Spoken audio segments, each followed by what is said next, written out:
অনেক হয়েছে, অনেক হয়েছে, আর নয়। আমার হাতে আছে এসআইআর অর্থাৎ এনুমেরেশন ফর্ম। এই ফর্মে এমন কি আছে যে এটা নিয়ে গোটা পশ্চিমবঙ্গে মাতামাতি রয়েছে? কি আছে এমন? আমার হাতে আছে এনুমেরেশন ফর্ম, আমার বিএলও আমাকে দিয়েছে। ঠিক আছে, দুটো ফর্ম দিয়েছে, একটা ফর্ম বিএলও স্যার জমা নেবেন, একটা আমার কাছে থাকবে। তবে এটাতে এমন কি আছে যে এটা নিয়ে এত মাতামাতি? আচ্ছা, যারা যে সমস্ত পরিযায়ী শ্রমিক ভারতের বা পশ্চিমবঙ্গের বাইরে আছে তাদের নাম কি ভোটার লিস্ট থেকে কেটে দেওয়া হবে? আচ্ছা, 2002-এর যে ভোটার লিস্টগুলো মানুষ খোঁজাখুঁজি করছে বা প্রিন্ট আউট করে রাখছে বা জেরক্স করে রাখছে বা স্ক্রিনশট বা পিডিএফ রাখছে, এটা কি আদৌ প্রয়োজন আছে, নাকি মানুষ এমনি দেখাদেখি কাজ করছে? দেখুন, 2 মিনিট সময় নিয়ে নেব আপনার কাছ থেকে, পুরো কনসেপ্ট ক্লিয়ার করে দেবো। যদি 2 মিনিট সময় থাকে তাহলে ভিডিওটি অবশ্যই দেখবেন। এটা আছে আমার এনুমেরেশন ফর্ম অর্থাৎ এসআইআর এর ফর্ম। আমার বিএলও আমাকে এই ফর্মটা দিয়েছে, যেখানে সর্বপ্রথম আমার যে এলাকার বিএলও আছে, বিএলওর নাম এবং মোবাইল নাম্বার দেওয়া রয়েছে। এখানে আমার নাম এবং এপিক নাম্বার, আমার ভোটার নাম্বার এবং ঠিকানা দেওয়া রয়েছে। খুবই ভালো কথা। ক্রমিক নাম্বার, আমার ভোটার লিস্টে যে সিরিয়াল নাম্বার আছে সেই সিরিয়াল নাম্বার দেওয়া রয়েছে। সমস্ত ডিটেলস কিন্তু আমার দেওয়া রয়েছে। এখানে আছে কিউআর কোড। এই কিউআর কোড স্ক্যান করলে আমার সমস্ত ডিটেলস কিন্তু চলে আসবে। এখানে আমার ফটো দেওয়া রয়েছে। আমার যে ভোটার কার্ড আছে সেই ভোটার কার্ডের যে ফটোটা আছে সেই ফটোটাই কিন্তু এখানে দেওয়া রয়েছে। এখানে একটা ফটো অ্যাটাচ করতে হবে, আপনাকে একটা ফটো অ্যাটাচ করতে হবে, বুঝতে পেরেছেন? সাদা ব্যাকগ্রাউন্ডে একটা ফটো অ্যাটাচ করতে হবে, ব্যাস। প্রথমের এইটুকু অংশের কনসেপ্ট কিন্তু আমাদের ক্লিয়ার। ওকে, নেক্সট, জন্ম তারিখ লিখতে বলা হচ্ছে। জন্ম তারিখ, এই জায়গাতে জন্ম তারিখ লিখতে হবে। আপনার যে জন্ম তারিখ আছে সে প্রথম জায়গাতে লিখে দিবেন। হয়ে গেল। ধরুন আমার জন্ম তারিখ আছে 1/1/2000, 2000 সালের জানুয়ারি মাসের 1 তারিখ, তাহলে আমি লিখে দিলাম। আধার নম্বর, আপনার যে আধার নাম্বার আছে সেই আধার নাম্বারটা আপনি লিখে দিবেন। খুবই ভালো কথা, লিখে নিলেন। আপনার যে আধার নাম্বার আছে আধার নাম্বার লিখে দিলেন। আপনার মোবাইল নাম্বার, 10 ডিজিটের যে মোবাইল নাম্বার আছে সেই মোবাইল নাম্বারটা লিখে দিলেন। আচ্ছা, আপনার কি মোবাইল নাম্বারও নেই? মোবাইল নাম্বার লিখতেও কি এত মাতামাতি করতে হবে? কি বলেছে? পিতার নাম, অভিভাবকের নাম। আপনি কি আপনার বাবার নাম জানেন না? এত মাতামাতি করছেন, আপনি কি বাবার নাম জানেন না? এখানে আপনার বাবার নামটা লিখে দিবেন। ঠিক আছে, পিতার নাম অথবা গার্জেন নেম, অভিভাবকের নাম যা আছে তা লিখে দেবেন। হলো, খুবই ভালো কথা। পিতার, অভিভাবকের এপিক নম্বর, আপনার বাবার যে ভোটার কার্ড আছে সেই ভোটার কার্ডে যে ভোটার নাম্বার আছে সেটা এখানে দিতে হবে, যদি থাকে। যদি না থাকে কোনো প্রয়োজন নেই। যদি আপনার বাবার ভোটার কার্ডে এপিক নাম্বার থাকে বা ভোটার কার্ড থাকে তাহলে সেই ভোটার কার্ড নাম্বারটা দেবেন। যদি না থাকে এখানে ব্র্যাকেটে দিয়ে দিয়েছে, যদি থাকে, ইফ অ্যাভেলেবেল, যদি থাকে তাহলেই দেবেন, না হলে দেওয়ার কোনো প্রয়োজন নেই। মায়ের নাম, আপনার মায়ের নাম দিতে হবে।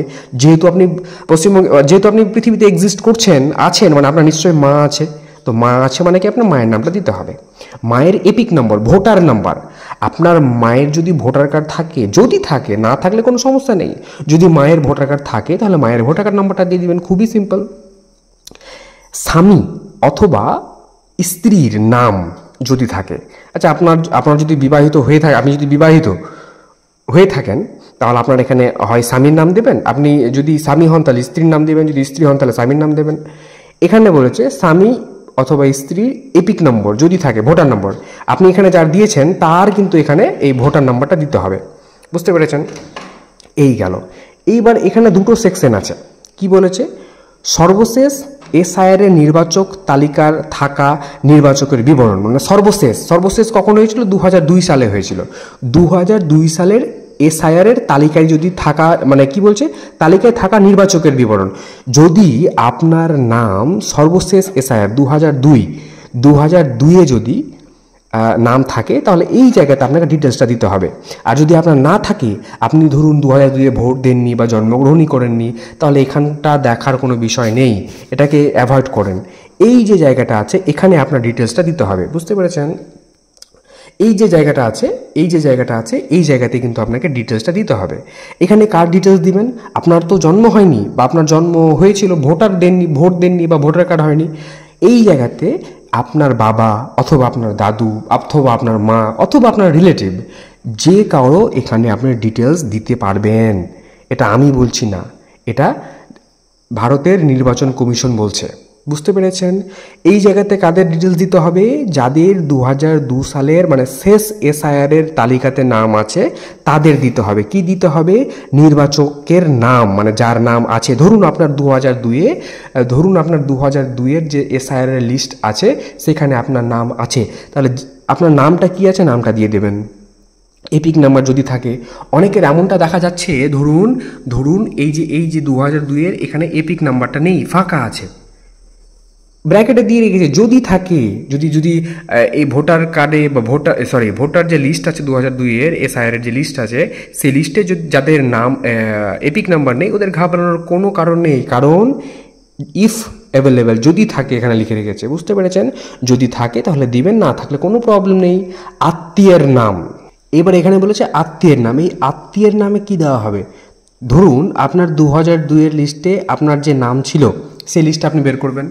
ধরুন এই নামটা রয়েছে, ফর এক্সাম্পল ধরে নিলাম 49 যেটা 49 নম্বর যেটা রয়েছে, ধরুন এই নামটা আপনার, এটা নাম আপনি এখানে দিয়েছেন নির্বাচকের নাম। আত্মীয়ের নাম কি দিবেন?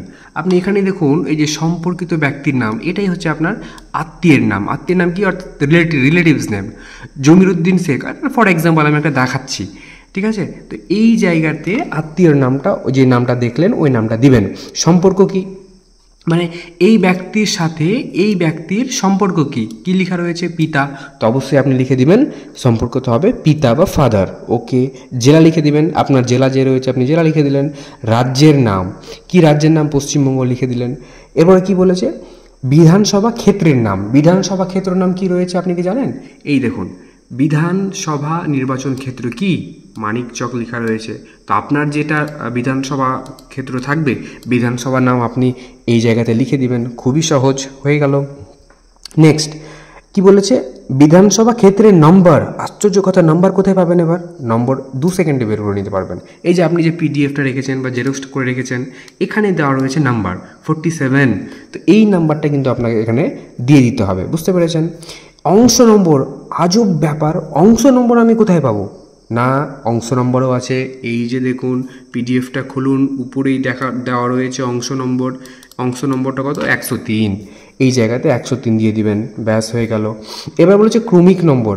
ক্রমিক নম্বর কোথায় পাবো? সিরিয়াল নাম্বার আমি কোথায় পাবো 2002 সালের? না, এই তো আপনি যে লিস্টটা খুঁজে রেখেছেন, বের করে রেখেছেন, ধরুন আপনার এই নামটা আছে, তো এই যে নামটা প্রথমে যে সিরিয়াল নাম্বার, ক্রমিক নাম্বার, এই যে ক্রমিক নাম্বার দেওয়া রয়েছে না, সিরিয়াল নাম্বার, বাংলাতে ক্রমিক নাম্বার, ইংরেজিতে সিরিয়াল নাম্বার। তো এই যে ধরুন এই নামটা যদি থাকে তো এটা হচ্ছে সিরিয়াল নাম্বার প্রথমেরটা, তো সিরিয়াল নাম্বারটা আপনি এখানে লিখে দিবেন। হয়ে গেল। এটা গেল যাদের 2002-এ লিস্টে নাম আছে ওদের জন্য এটা। ধরুন যাদের 2002-এর ভোটার লিস্টে বা এসআইআর লিস্টে নাম নেই ওদের কিন্তু এই জায়গাতে ফিল আপ করতে হবে। নাম, কার নাম? আপনার যার রিলেটিভের 2002-এর নাম আছে, ধরুন আমার বাবার নাম আছে, তো আমার এখানে বাবার নাম লিখব। এপিক নাম্বার, আমার 2002 সালে বাবার যে ভোটার কার্ড নাম্বারটা ছিল, এপিক নাম্বারটা ছিল, সেটা কিন্তু আমি এখানে দিয়ে দিব। আত্মীয়ের নাম, এবার আমি আত্মীয়ের নাম কোথায় পাবো? আমি 2002-এর ভোটার লিস্টে চলে আসব। ধরুন এটা আমার বাবার নাম, ঠিক আছে?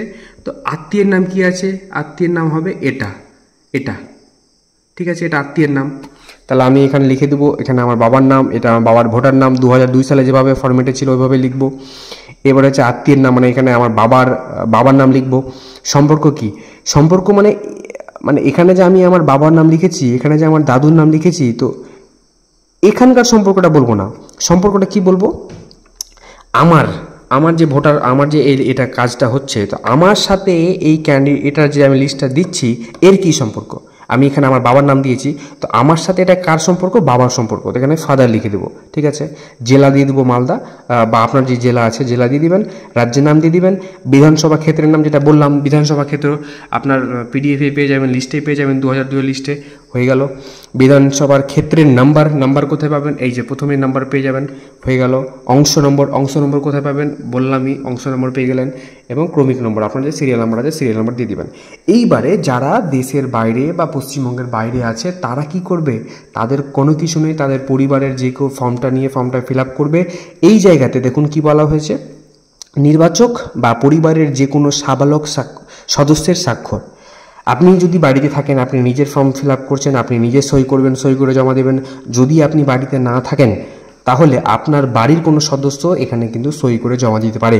যারা হয়তো সই করতে পারেন না ওরা টিপ ছাপ দেবে, বাম হাতের ফিঙ্গারপ্রিন্ট দেবে, ছাপ দেবে, এবং যে ওখানে একজন পরিবারের কাউকে লিখে দিতে হবে যেটা আমার অমুক হলো, ঠিক আছে, ব্র্যাকেটে লিখে দিতে হবে। ব্যাস সব কিছু ঠিকঠাক হয়ে যাওয়ার পরে এখানে বিএলও স্বাক্ষর করবে, তারপর আপনি বিএলওকেই এই ফর্মটা জমা দেবেন, অন্য কারো হাতে ফর্মটা জমা দেবেন না।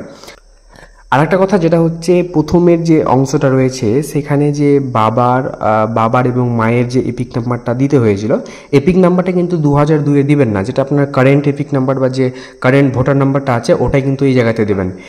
এই অংশটাতে আপডেট জিনিসগুলো দিবেন, আর এই অংশটাতে 2002-এর দেবেন। বুঝতে পেরেছেন? তো এই জায়গাতে যে বাবার এপিক নাম্বার চেয়েছে, তো এই জায়গাতে বাবার এপিক নাম্বারের জায়গাতে বাবার যে কারেন্ট এপিক নাম্বার আছে সেটা দিতে হবে, ভোটার নাম্বার, এবং এই জায়গাতে মায়ের কারেন্ট ভোটার নাম্বারটা দিতে হবে। এবং এই জায়গাতে এপিক নাম্বার যে চেয়েছে যদি থাকে তাহলে আপনি 2002-এর এপিক নাম্বারটা দিয়ে দিবেন, ব্যাস। তো আশা করি বুঝতে পেরেছেন আমি যা বোঝাতে চাইছি। যদি বুঝতে পারেন তাহলে একটু কমেন্ট করে জানাবেন যে বুঝতে পেরেছি, তাহলে আমি বুঝবো যে আমার ভিডিও করাটা সার্থক হচ্ছে। যদি বুঝতে পারেন বা ভালো লেগে থাকে তাহলে অবশ্যই আপনি আপনার পরিবারের সাথে শেয়ার করুন, বন্ধুবান্ধবের সাথে শেয়ার করুন, সচেতন করুন। ঘাবড়ানোর কোনো কিছু নেই, আমরা সবাই পশ্চিমবঙ্গের বাসিন্দা, পশ্চিমবঙ্গতেই থাকবো, কোনো সমস্যা হবে না, কারো কোনো লিস্ট থেকে নাম বাদ যাবে না, এবং গুজবে কান দেবেন না। সচেতন থাকুন, সচেতন রাখুন। ধন্যবাদ।